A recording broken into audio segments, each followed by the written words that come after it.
الهدى والدلالة على الخير ابتغاء وجه الله ومرضاته وقربه وثوابه سبحانه وتعالى.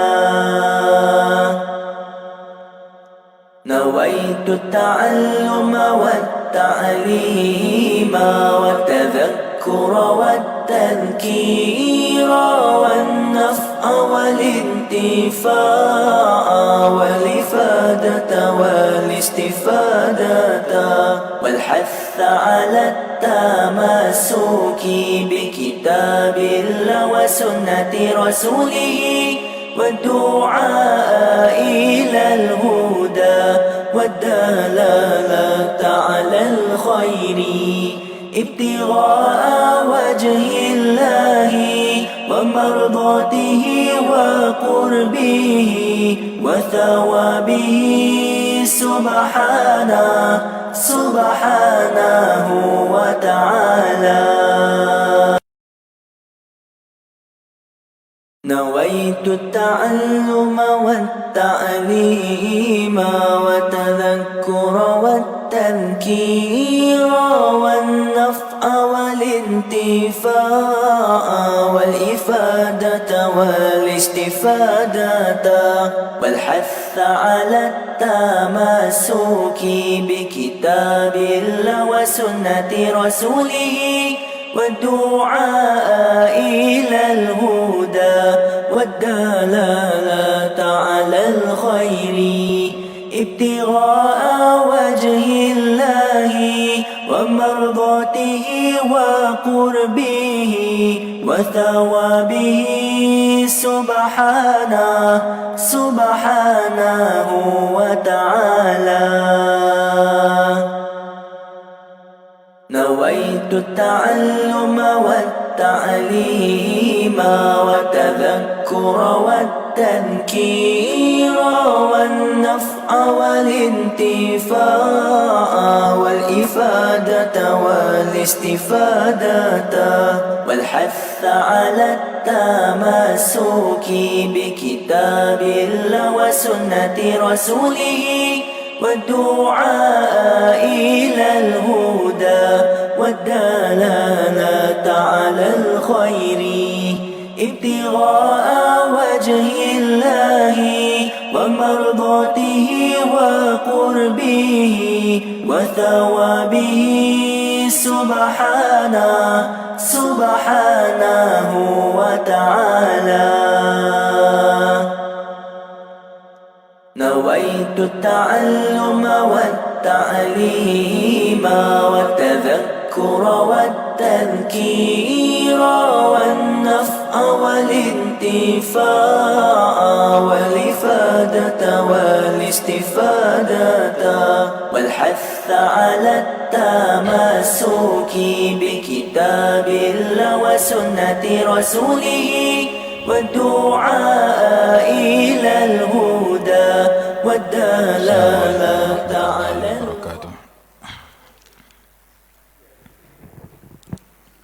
أعوذ بالله من الشيطان الرجيم. بسم الله الرحمن الرحيم. الحمد لله رب العالمين وبه نستعين على أمور الدنيا والدين والصلاة والسلام على سيدنا ومولانا محمد أشرف الأنبياء والمرسلين وعلى آله وصحبه أجمعين. سبحانك لا علم لنا إلا ما علمتنا إنك أنت العليم الحكيم. رب اشرح لي صدري ويسر لي أمري واحلل عقدة من لساني يفقه قولي ولا حول ولا قوة إلا بالله العلي العظيم. أما بعد. Hari ini hari pertama dalam bulan Hijrah 1 Muharram. Jadi tafsir yang kita baca berkenaan dengan ayat 44 kemarin ni Kita cuti saat hari ini, kita sambung besok. Oleh kerana hari ini hari pertama dalam bulan Hijrah, kita ambil satu kisah yang berlaku sewaktu hijrahnya Nabi besar Muhammad SAW.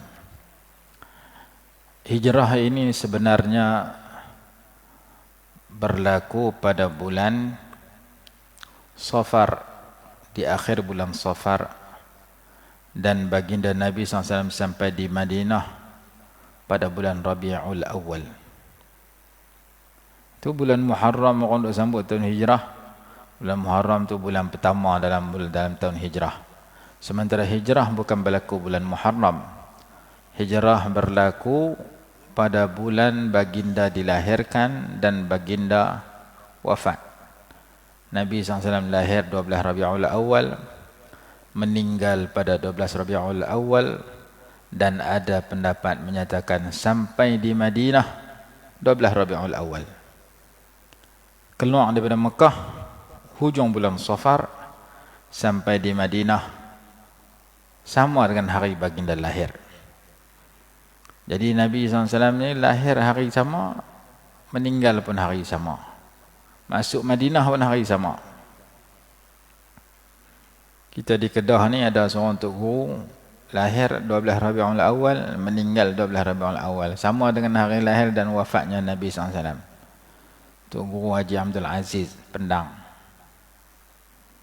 Masa dia duk berubat orang dulu ni, orang bagi duit, orang main berubat bagi duit. Tapi hari 12 Rabiul Awal duit dia tak ambil. Dia ambil duit, dia pergi ke sekolah, dia wakaf, dia tak guna walaupun 1 sen. Kerana hari itu hari lahir Rasulullah.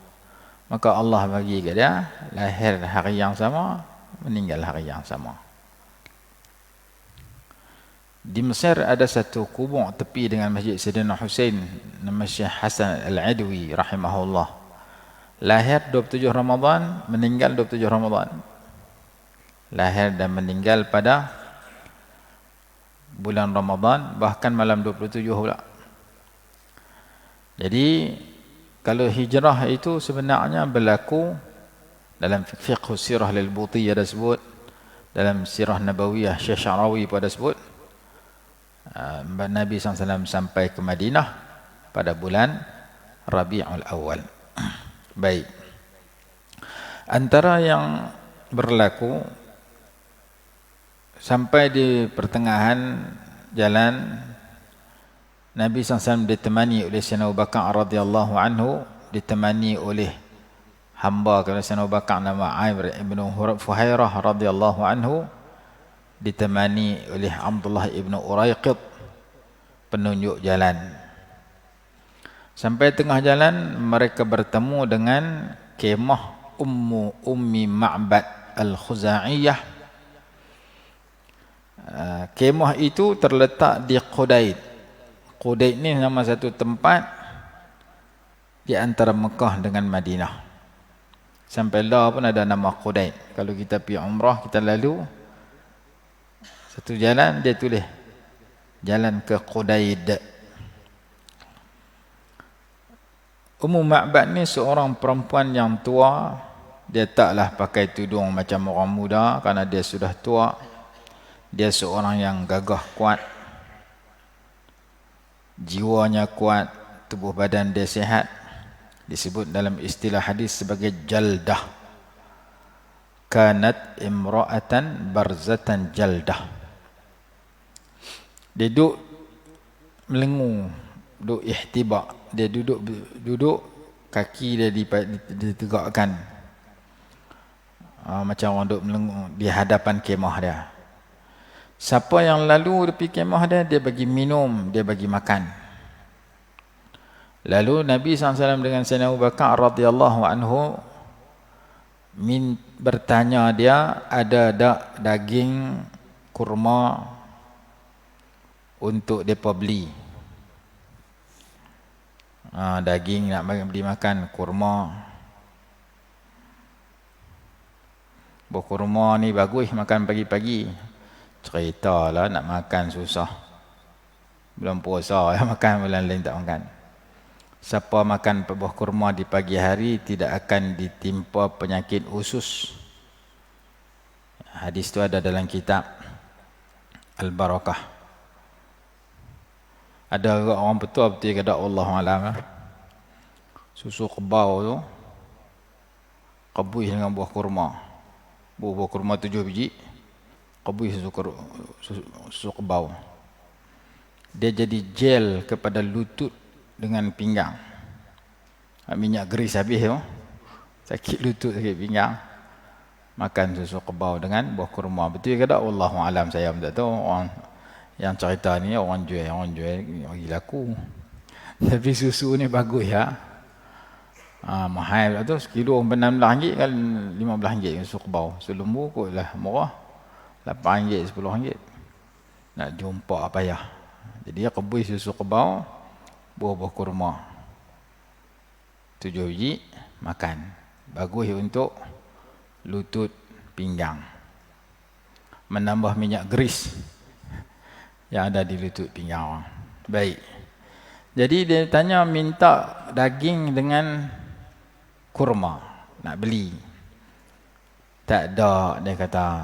Kerana mereka kehabisan bekalan berada pada musim kemarau yang bersangatan. Maka Nabi SAW melihat seekor kambing yang berada di sudut di tepi kemah. Nabi SAW tanya, ni kambing apa wahai Ummu Ma'bad? Dia jawab, kambing yang ketinggalan daripada kambing yang lain. Kambing yang semua suami saya pergi kata lah, pergi cari makan. Hak sekor ni tak boleh pergi mana pasal telajak kurus tak larat. Kambing yang paling lekeh sekali kalau bahasa Kedah kata paling beleh sekali, hak ni dia tertinggal duduk sekor-sekor dia. Hak lain semua pergi dah tang lain. Nabi SAW tanya, ada tak susu kat dia? Jawab oleh Ummu Ma'bad, lebih teruk daripada itu. Maksud dia badan dia pun sendiri tak boleh nak bawa, tambah nak ada susu. Dia pun kering, kurus. Susu tak saya tanya, setitik pun tak ada. Maka Nabi SAW minta izin, boleh tak kamu izin kat saya untuk memerah susunya? Dia jawab, kalau kamu lihat ada susu, perahlah. Maka Nabi SAW pun berdoa, panggil kambing tu mai, berdoa, sapu dengan tangan baginda yang mulia ke tempat susu kambing itu, membaca, menyebut nama Allah dan berdoa pada kambing itu. Maka kambing itu diberikan susu oleh Allah, membuka kakinya dan diperah susunya melimpah ruah, sehingga berbuih, maksudnya banyak. Nabi SAW minta satu bekas yang besar untuk isi susu yang mengenyangkan. Baginda perah susu itu banyak. Kemudian Nabi SAW bagi dia minum dulu. Bagi siapa? Tuan kambing itu, Ummu Ma'bad. Ummu Ma'bad pun susah pasal kemarau, makanan tak ada langsung, kemarau, panas, telajak. Dia orang pertama minum. Kalau kita baca hadis lain, hadis Sayyidina Abu Hurairah radhiyallahu anha lapar dan dahaga, pergi mengadu kat Rasulullah. Duk tak lama orang buat mai satu jak susu. Maka Nabi SAW dalam hadis Sayyidina Abu Hurairah radhiyallahu anhu, bolehkah aku dah susu ni? Aku lapar banyak hari tak makan. Oh, mai susu. Saya Rasulullah bagi kat aku. Rasulullah tak bagi kat dia. Rasulullah kata, pergi panggil ahli sufah mai. Ahli sufah 70 orang. Susu ada satu jak. Dalam hati dia sakit kering dengan puak tu, habis tu. Dia heran, tapi Rasulullah suruh pergi panggil juga. Panggil, bagi mereka minum dulu. Seorang, dua orang sampai habis, semua kenyang. Ada siapa lagi? Tak ada, tinggal kita dua, wahai Rasulullah. Kalau tinggal kita dua, kamu minum dulu sampai kenyang. Habis Sayyidina Abu Hurairah minum, Rasulullah pula minum. Daripada hadis tu ulama kata berlaku mukjizat. perkara luar biasa yang berlaku kepada Sayyiduna Nabi SAW, iaitu susu yang sedikit diminum sampai kenyang tak habis oleh puluhan para sahabat, sampai Rasulullah minum pun tak habis. Itu mukjizat satu. Yang kedua, seorang pemimpin bila dapat satu-satu projek, satu-satu benda yang memenuhi keperluan, dia utamakan rakyat. Lepas rakyat, kroni. Lepas kroni baru dia. Setengah pemimpin dia terbalik. Diri dia dulu, nombor dua kroni dia, rakyat pas ke belakang. Pemimpin belah Zimbabwe no. Pemimpin mengutamakan rakyat. Nabi SAW bagi Ahlu Sufah dulu minum. Kenyang dah mereka, baru bagi kat Abu Hurairah. Abu Hurairah ni kroni Nabi SAW, orang yang dekat dengan Rasulullah. Lah kali Abu Hurairah pun tak mau makan dah. Kenyang terlajak. Mai kat saya pula. Saya last. Kamu sebelum second last. Hak utama, orang susah. Pemimpin yang mengutamakan rakyat ikut Nabi SAW. Rasulullah bersabda, Sayyidul qawmi khadimuhum. Pemimpin kepada sesuatu kaum menjadi khadam kepada mereka. Pemimpin yang baik, dia fikir macam mana dia nak bagi kat rakyat. Pemimpin yang tak baik, dia fikir macam mana dia nak balas kepada rakyat. Seorang ulama di Indonesia, dia kata tu. Dia kata pemimpin yang baik fikir macam mana aku nak bantu rakyat. Pemimpin yang tak baik, macam mana aku nak penaik cukai, nak denda, nak ambil rakyat banyak-banyak. Pemimpin yang tak baik, dia fikir nak perah rakyat. Macam perah tebu. Tebu dia ambil, ampah dia buang. Pemimpin yang tak baik, yang baik, dia fikir macam mana nak bantu rakyat. Alhamdulillah, pemimpin kita bagi bantuan kat kita banyak. Terutama musim Covid ni. Dalam kitab At-Tibyan karangan Imam Nawawi rahimahullah, dia kata kalau seorang tu baca Quran sampai khatam, lepas khatam Quran dia baca doa khatam Quran. Doa khatam Quran ni mustajab. Salah satu doa yang perlu ada dalam khatam Quran itu doa agar Allah memberikan taufik dan hidayah kepada pemimpin untuk memimpin manusia dengan pimpinan yang Allah redha.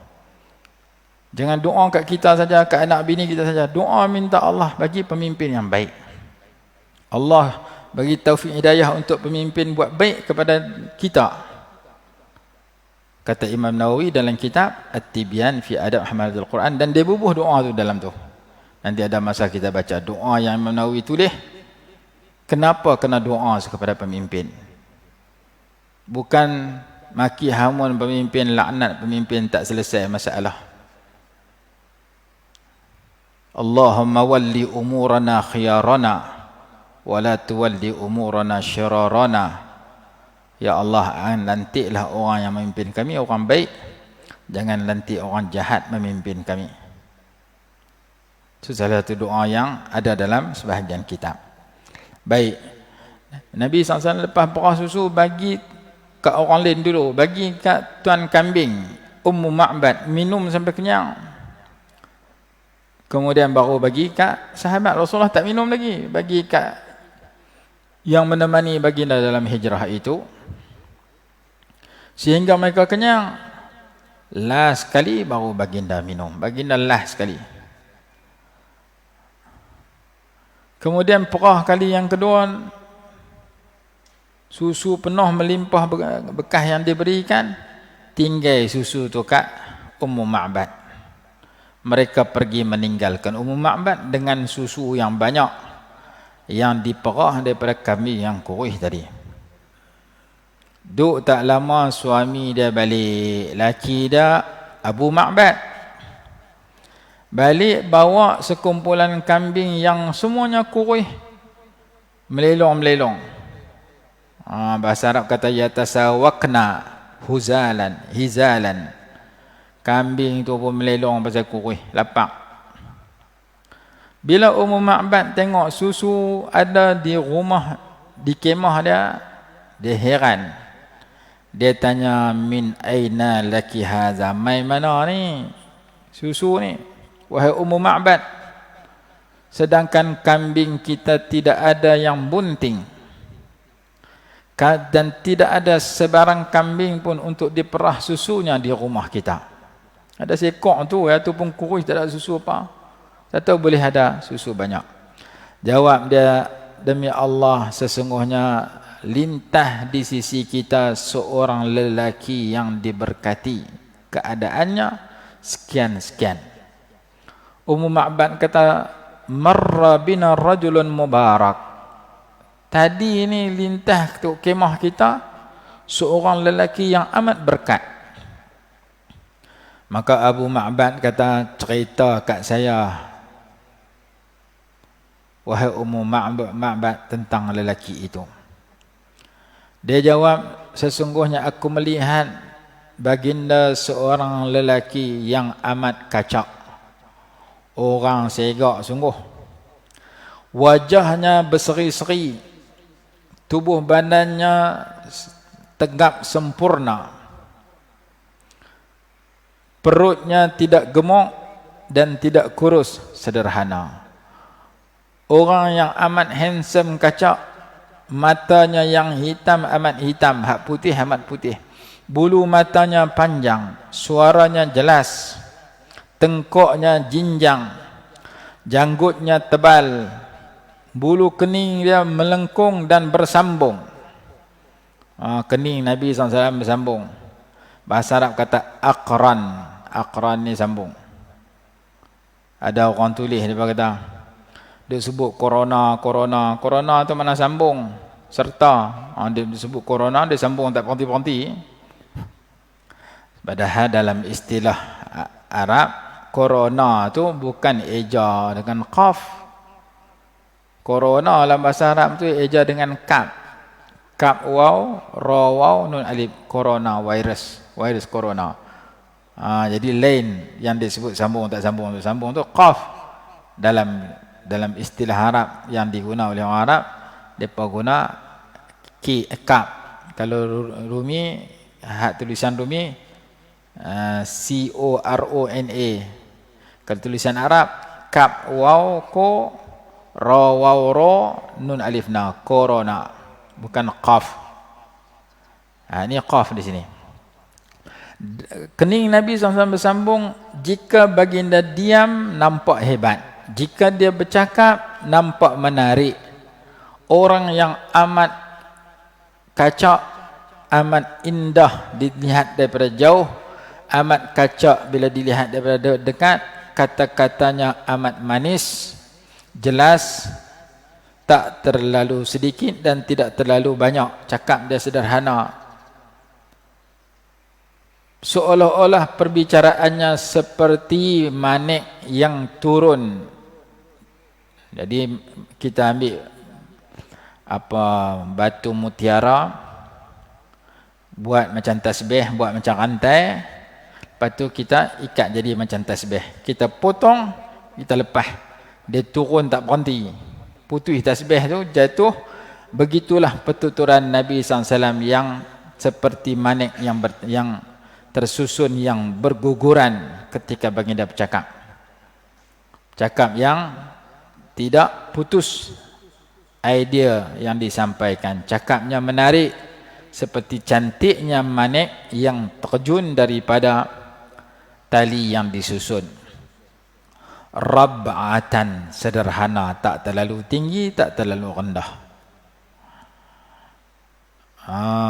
Fahuwa andar, baginda orang yang amat elok wajah baginda, amat bagus. Teman-teman baginda mengelilingi baginda. Jika baginda bercakap, mereka mendengar kata-kata baginda.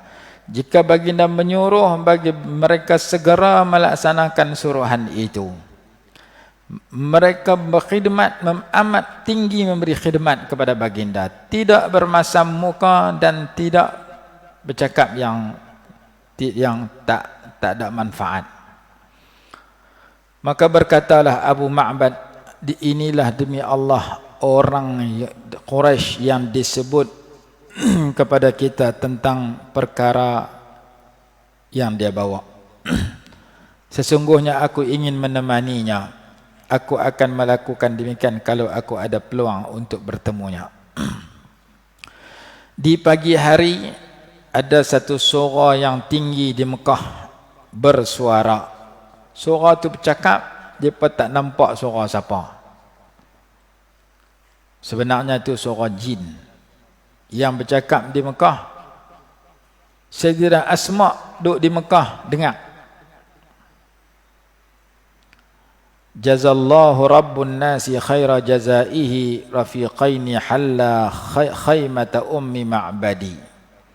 Semoga Allah memberikan ganjaran, Allah Tuhan kepada seluruh manusia memberikan ganjaran dengan sebaik-baik ganjaran kepada dua teman, dua kawan baik yang singgah di kemah Ummu Ma'bad. Dua kawan baik itu Sayyidina Abu Bakar, Sayyidina Umar, Nabi SAW dengan Sayyidina Abu Bakar. Dua teman yang singgah di kemah Ummu Ma'bad. Huma nazala bil ghari wartahala bihi faya sa'da man amsa rafiqa Muhammadi. Mereka berdua singgah di gua, kemudian pergi meninggalkan gua itu, gua Sur. Alangkah bahagianya orang yang menjadi teman kepada Muhammad.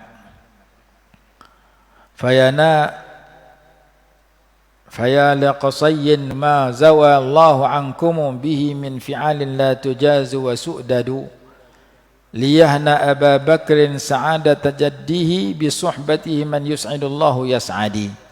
Tahniah kepada Abu Bakar radhiyallahu anhu, amat bahagia dia dapat berteman dengan orang yang Allah bahagiakan dia. Nescaya dia jadi bahagia. Salu ukhtakum an syatiha wa inaiha fa innakum in tas'alu syata tashhadi. Bertanyalah kamu kepada saudari kamu, kepada Ummu Ma'bad, tentang kambing dan bekas susunya, kambingnya dan bekas susu miliknya. Sesungguhnya kalau kamu bertanya kepada dia, dia akan menjadi mengaku dengan penuh penyaksian. Da'aha bisyatirin ha'ilin fatahallabat alaihi sarihan darratus syati muzbidi. Nabi SAW panggil kambing yang tidak bunting itu, yang kuruh itu.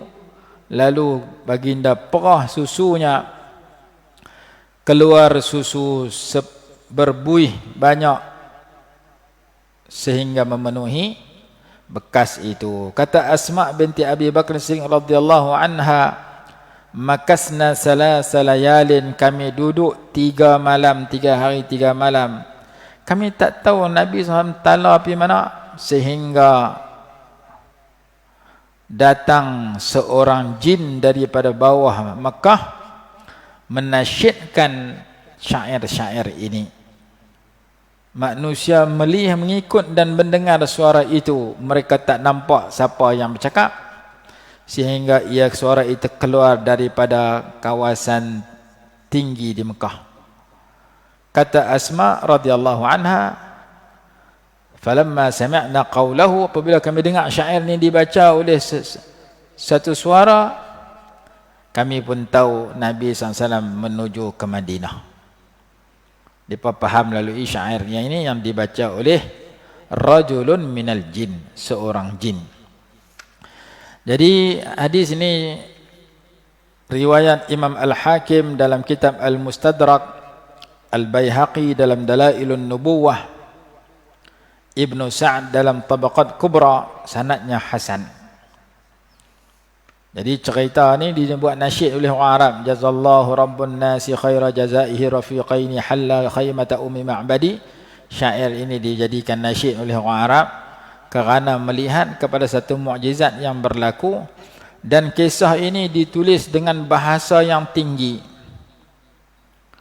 Masa duk mengaji dulu, mengaji kepada Tuan Guru Syekh Muhammad Nuruddin Al-Banjari hafizahullah ta'ala, dia bagi petua.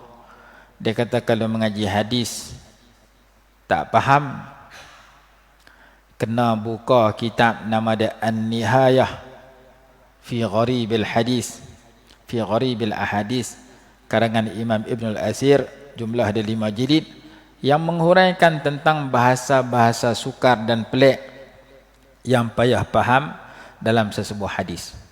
Jadi kalau orang mengaji hadis, dia pakai syarah. Sahih Bukhari, ada Fathul Bari, ada Umdatul Qari, ada Irsyadus Sari, ada lagi kitab-kitab syarah hadis yang baru, ada Fathul Bari, ada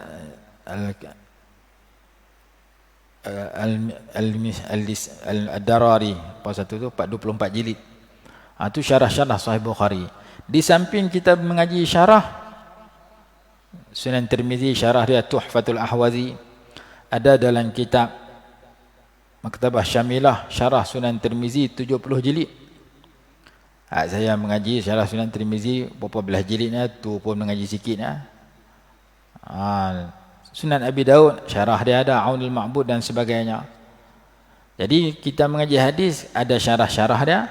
Di sampingnya itu ada satu buku khas yang membicarakan tentang perkataan-perkataan yang susah nak faham, dihuraikan dalam kitab itu.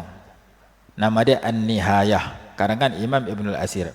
Jadi hadis ni banyak sangat perkataan pelik. Saya terjemah tulis Melayu, saya tak baca hak Arab, kerana hak Arab tu susah dan dihuraikan melalui kitab tadi.